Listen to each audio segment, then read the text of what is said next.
Vous, Claudel, qu'est-ce que vous avez déjà réalisé concrètement? S'il faut parler aujourd'hui de vos réalisations, quelles sont-elles? Où peut-on les voir? Où peut-on les rencontrer? Ulrich a parlé de UN Media, l'agence de communication qui a plus de 5 ans d'existence, UN Media, la télévision, l'Institut d'art oratoire, avec d'ailleurs le grand projet qu'on a vu lancer l'immeuble, la construction de l'immeuble siège qui va abriter toutes ces entreprises ici au Cameroun. Et vous alors, Claudel Nobissier, vous qui donnez des conférences, des séminaires, des formations sur Internet, qui dites être médecin, qu'est-ce que vous avez déjà réalisé de manière précise? Remarquez qu'avant de parler de réalisation, je suis obligé d'éduquer, parce que c'est mon métier. Vous êtes pédagogue. Alors, notre société nous a légué un certain nombre de choses. C'est pour ça qu'on nous appelle des citoyens.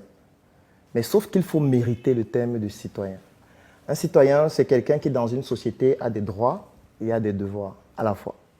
Sauf que régulièrement, on se questionne uniquement sur nos droits, comme le droit à la santé, comme le droit à l'éducation, mais on ne se questionne pas suffisamment sur nos devoirs. Je vais prendre un exemple. Ceux qui sont en train de regarder cette vidéo et qui sont nés au Cameroun, dans un hôpital public, doivent de l'argent à l'État du Cameroun. Comment expliquez-vous Là, ça? je vais parler en tant que médecin. Oui. Parce que lorsque vous arrivez dans un hôpital public pour un accouchement, les frais que vous payez sont subventionnés par l'État. Ça veut dire que l'État a payé pour qu'on puisse vous accoucher.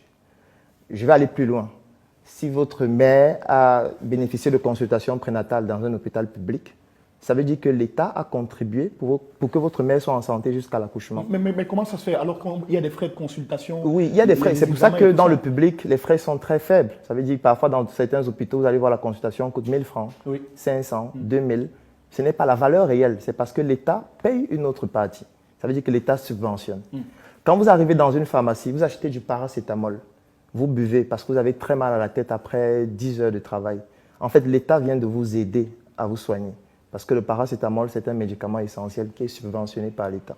Quand vous avez votre mère qui est diabétique, qui est sous insuline, et que vous allez à l'hôpital acheter l'insuline pour qu'on puisse l'injecter, cette insuline est subventionnée par l'État. Parce que si ce n'était pas subventionné, ça devait coûter tellement cher que les pauvres ne devaient pas avoir accès au traitement. Ça veut dire qu'en réalité, chacun de nous, avant de naître, parce que j'ai parlé des consultations prénatales, doit de l'argent à l'État. Donc, c'est de notre devoir de rembourser cet argent en accomplissant notre mission dans la société, c'est-à-dire d'apporter notre plus-value au développement de la société, qu'importe notre domaine d'activité. Moi, si j'étais un conseiller d'un chef d'État, je devais lui dire d'évaluer la dette de chaque citoyen avant qu'il ne naisse. C'est-à-dire que tu nais, on te dit tu dois déjà 2 millions à l'État. Et chaque jour, on compte ta dette. Parce que même quand tu achètes un beignet, c'est subventionné par l'État. Parce que ton beignet est fait à base de farine de blé en général et le blé est subventionné par l'État. C'est-à-dire que quand tu achètes le beignet, l'État vient de t'aider à acheter un beignet pour te nourrir. Quand tu achètes le riz, c'est subventionné par l'État. Donc l'État doit compter ta dette et évaluer, tu as déjà remboursé combien. Et c'est maintenant ce remboursement qui te rend éligible à tes droits.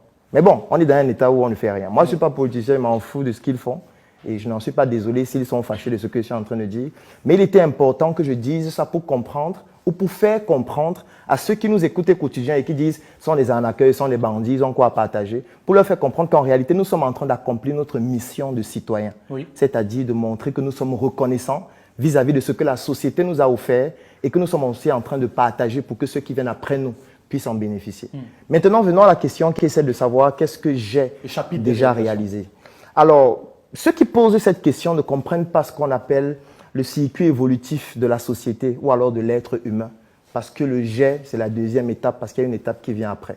Parce que ce qu'il faut savoir, c'est que quand vous naissez, vous êtes dépendant de vos parents ou alors de ceux qui sont à votre charge. Ça, c'est la première étape du circuit de l'évolution, c'est-à-dire la dépendance.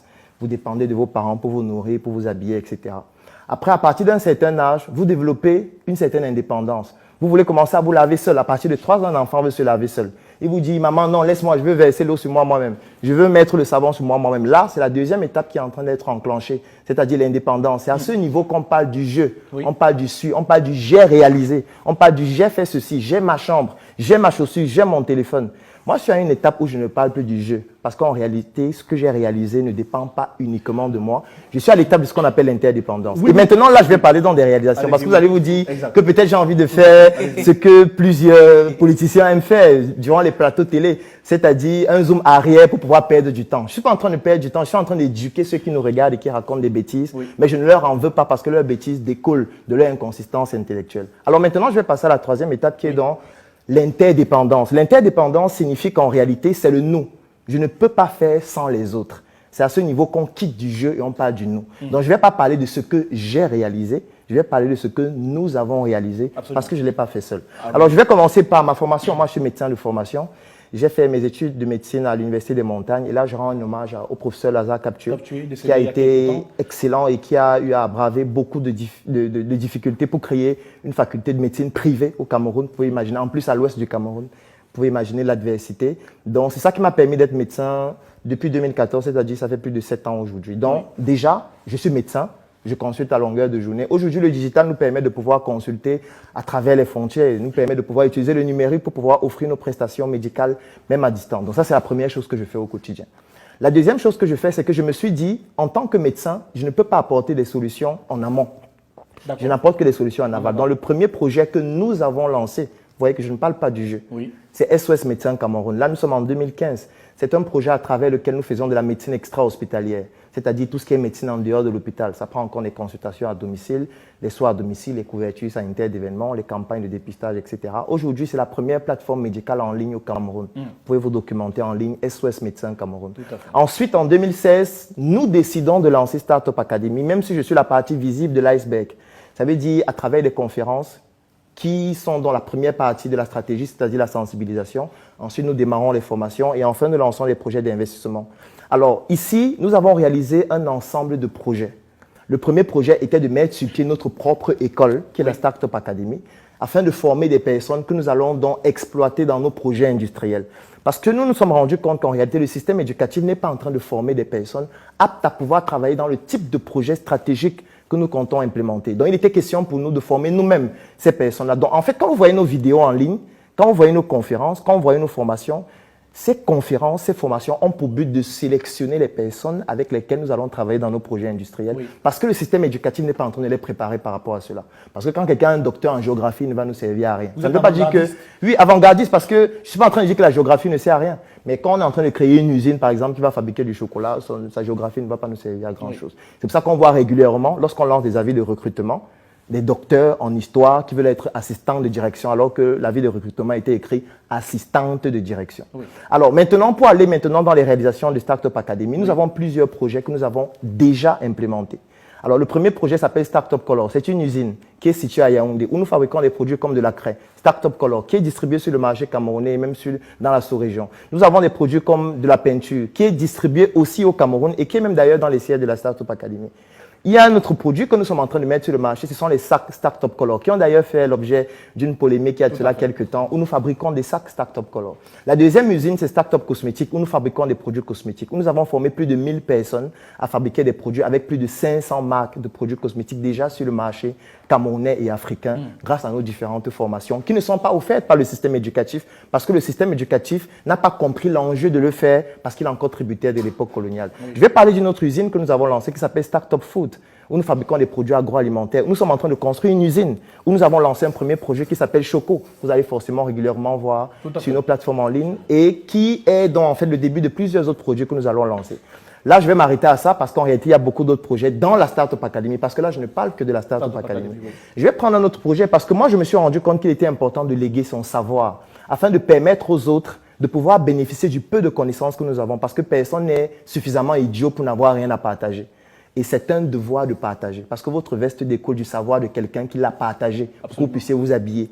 Donc, vous ne pouvez pas tous les jours vous brosser les dents avec le savoir de quelqu'un parce que la brosse à dents, c'est le savoir de quelqu'un. Le dentifrice, c'est le savoir de quelqu'un. Mettre l'huile sur vous, c'est-à-dire le savoir de quelqu'un. Acheter votre véhicule, c'est-à-dire le savoir de quelqu'un. Et au final, vous ne partagez rien au quotidien. Moi, j'appelle ça un crime intellecticide, c'est-à-dire un crime contre la connaissance, contre la progression de la science. on doit vous éliminer aussi parce que vous ne participez à rien. Bon, j'espère que vous ne parlez pas de moi. Non, je parle de tous ceux qui, comme toi, à travers tes questions, Oui. disent que nous sommes des arnaqueurs et que nous ne faisons rien. Alors, il est donc important pour moi de pouvoir partager mes connaissances. Ça, je l'ai fait à travers des ouvrages, dont 6 sont déjà publiés à ce jour. Stop à cette mention sur le VIH-Sida, la fonction marketing à l'hôpital, le jeune entrepreneur africain, un médecin atypique, les 100 idées de projet à débuter sans financement et le plus récent, le coronavirus de A à Z. Aujourd'hui, c'est des livres qui sont vendus à plus de 20 000 exemplaires. Bon, si vous savez faire le calcul rapide, vous faites 10 000 fois 20 000. Vous comprenez qu'en réalité, enfin, j'ai pas envie de parler Claudel de approche le milliard. non, pas approche. Parce que quand vous parlez de Claudel, vous restez toujours dans le jeu. Mais si vous partez dans le nous, Vous approchez le milliard. non, nous n'approchons pas. Nous avons largement dépassé le milliard. D'accord. Nous avons largement dépassé le milliard D'accord. à travers nos différents projets. Je vais continuer parce que je me suis rendu compte aussi que c'était insuffisant de juste lancer des projets. Et nous avons compris qu'il faut apporter dans des solutions pour aider ceux qui n'ont pas encore compris les enjeux à le faire. Et nous avons donc créé un projet qui s'appelle Médecins 2.0, dont l'objectif c'est de former les médecins au chômage, parce que c'est un problème chez nous, pour leur faire comprendre que vous n'avez pas fait 7 ans pour dire j'ai l'honneur. C'est une médiocrité en réalité. Et nous avons donc créé le projet Médecins 2.0 pour, dans un premier temps, accompagner les médecins à créer leur propre structure hospitalière ou alors à se mettre ensemble pour le faire. Aujourd'hui, nous avons déjà 6 structures hospitalières créées après ce programme qui désormais est adopté dans plusieurs universités, comme l'Université des Montagnes, Oui. où j'ai déjà eu à faire plusieurs formations de ce type-là. Et ce n'est pas tout, parce qu'actuellement, je suis en train de créer l'usine, ou plutôt de construire l'usine de sur-mesure. En général, quand vous voyez mes conférences, vous voyez sur-mesure sur les vêtements. Mais en fait, les gens ne comprennent pas que c'est une stratégie marketing, parce que toutes les semaines, nous avons au moins 11 millions de personnes qui regardent nos vidéos. Ça veut dire 11 millions de personnes qui sont informées de la marque. Ça veut dire 11 millions de personnes qui participent à développer la visibilité, la valeur perçue de cette marque, qui aujourd'hui nous a permis de pouvoir commencer la construction de notre usine, qui sera située dans la partie ouest de Yaoundé, qui s'appelle un village à Cap. Alors ça, ce n'est qu'une partie de ce que nous sommes en train de faire, Oui. en réalité. C'est costaud, c'est gigantesque. Je remarque que moi, je n'avais pas idée de tout ce qu'il y avait derrière comme projet, mais c'est gigantesque.